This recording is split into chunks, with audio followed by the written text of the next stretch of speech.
Bonjour! Donc, deuxième vidéo sur le rôle des 4 paramètres. Je vais maintenant parler des paramètres H et K. Donc, je pense que leur effet est un peu plus facile à décrire parce qu'ils ont un effet additif. Je vais revenir à mon exemple de fonction valeur absolue. Donc, si on modifie la valeur de H, vous voyez que le graphique n'est pas déformé, il est tout simplement déplacé. Ça va être la même chose pour le paramètre K quand on change sa valeur.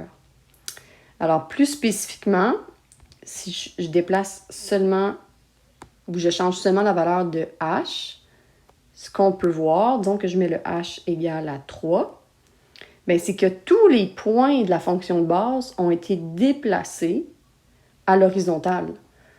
Ont été déplacés de 3 vers la droite, parce que H vaut 3.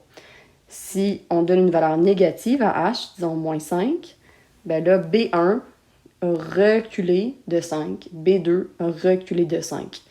Donc, le H a seulement un effet sur les X. Et là, vous vous doutez que le K va avoir un effet additif similaire, mais sur les Y. Donc, quand K augmente, ça fait monter le graphique. Puis, quand on met une valeur négative de K, on voit une translation, un déplacement vers le bas, tout simplement.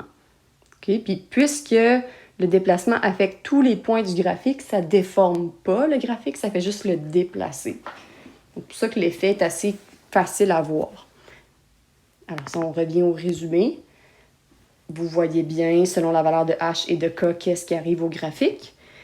Puis, on remarque aussi, là, c'est important de noter que quand H et K sont à 0, on n'observe aucun changement parce que si on ajoute 0 à une valeur, ça ne change rien à la valeur. Alors, rendez-vous à la prochaine vidéo pour ceux qui veulent des explications sur la règle de transformation.